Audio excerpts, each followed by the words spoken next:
What's happening there so far? Well, I can assure you there at studio, that's where I am at the Howick capture sites where the former president Nelson Mandela was captured. It's a hive of activities. I mean, we've got tourists as far as Vienna, we've got some from Germany, and of course we've got some local tourists from right here in the country of South Africa. And now, as I was busy interacting with the MEC, I heard some of the visitors who are visiting the Howick Mandela capture site saying that they are here at the venue to try and donate food as well as blankets to the needy. Now, you also remember that the name Nelson Mandela is synonymous with peace and non-discrimination and non-violence, as well as a loving society. And you'll also recall that in many of Nelson Mandela's speech, he often called upon people to love one another and called for peace. And he often, in many occasions, said that he hopes that one day South Africa will be a country that does not discriminate in terms of race and gender and so on. But with me, I can assure you that today everybody who's here, it's blacks, whites, Indians. So it's a loving South Africa that we can see. But of course, we remember that the city of Pietermaritzburg gave Nelson Mandela in the year 1997, it gave him the freedom of the city. And you'll also recall that in the year 1962, on the 1st of August, this was the very spot where Nelson Mandela was captured. But to tell me more about that, I've got the MEC of Xhosa in the province, Nomusa Dube. MEC, just briefly, it's a very sunny day. I mean, the sun is very scorching hot, but with the heat, we can never suffer the sufferings that our president Nelson Mandela went through. Oh, definitely. It is a wonderful day today. It's a day to remember, to ignite that Madiba inside us. As you correctly said, it's a day where everybody is extending their hand to those needy people, but it's also a day to remember where we're coming from. It's a day to cross, to communicate across the color, across the world, to say, I am because we are. It is a day where we're standing here. This is a significant place because this is where Madiba was last seen as a man outside incarceration. It is a day when on that day when he was arrested, and as you can see from the capture site and the developments that are happening here, that indeed very soon we're going to be moving to the multipurpose center, to the museum that is going to be celebrating our heritage, our history, having come in the morning, started in the morning from the Manae Hall, and where in 1931 Madiba himself addressed communities there. And again, as you would see from our program, we been to the children's home where we have been doing painting, renovating, also donating to those needy people. It is a day all our communities in South Africa. I'm very happy that there are people even from Howick, from here,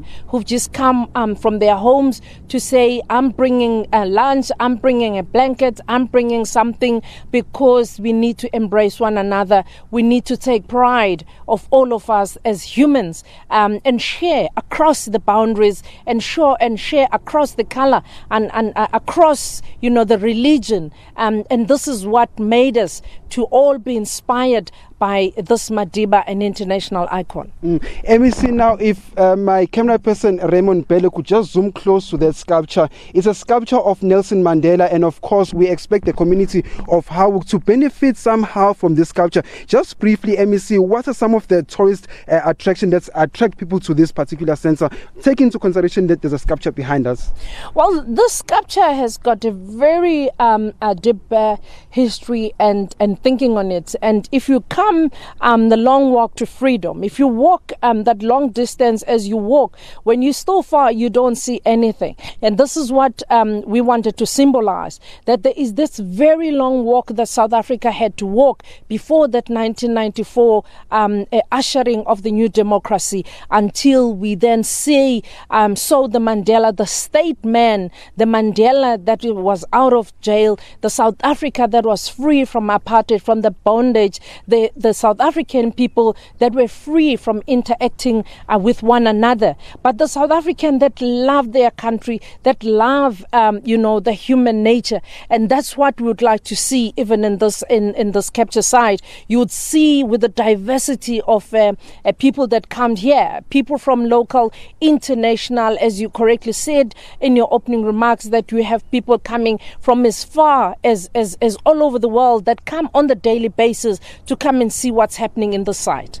Just before I hand back to studio, Minister Nomusa Dube, we know that KwaZulu-Natal has been dubbed the political killing fields. And of course, if Mandela had to wake up in his grave today, he will be a very, very disappointed person as government, as a person that wants to ensure that Nelson Mandela's legacy lives on. Now, what steps have we taken to ensure that peace is reinstalled in this province? Because you'll also remember that after Mandela got out of prison, he made a desperate plea to the people of South Africa saying, hey, take your guns and throw them to the sea. Let us stop killing one another. Let us build this country that we fought so long hard for.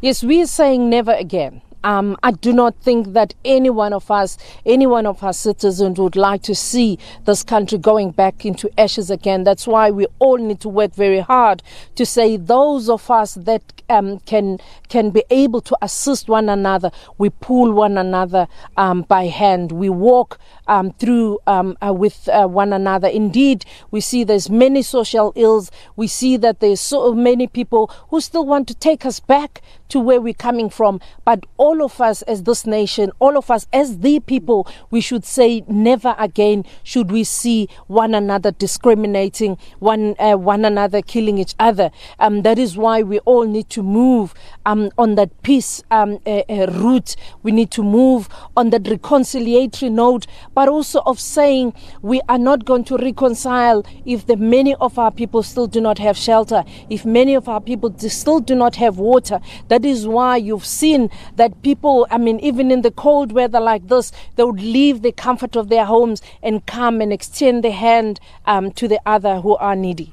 Thank you very much, MEC. That's the Minister for Culture in the province. Again, reiterating the words that were said by the former President Nelson Mandela. Never again should it be that in this very beautiful land, one race should overpower another race and also oppress another race. Also, just to recap to our viewers at home where I am, this was the spot where the former president of the country, Nelson Mandela, was stopped by the apartheid police. You also remember that during his travels, he pretended that he was a chauffeur of a car, and of course thereafter that they said the rest is history, but not according to South Africans. South Africans want to know what happened thereafter, and of course thereafter that he went into the Rivonial trial and thereafter was tried. And also, just before I hand back in studio, I'm just going to give you some interesting facts about that statue behind me. Now, that statue behind me has 50 poles, and each of those poles symbolize 50 years since the late former President Nelson Mandela was captured by the apartheid police. Like I said earlier on, we've been crisscrossing the province of KwaZulu-Natal, showing the good deeds that ordinary South Africans have contributed to the larger community in general, from Engutu to Howick, from Pietermaritzburg to Edendale to Imbali as well. Over back to you in the studio. Thanks very much, Mlungisi. That's Mlungisi Khumalo reporting from KZN.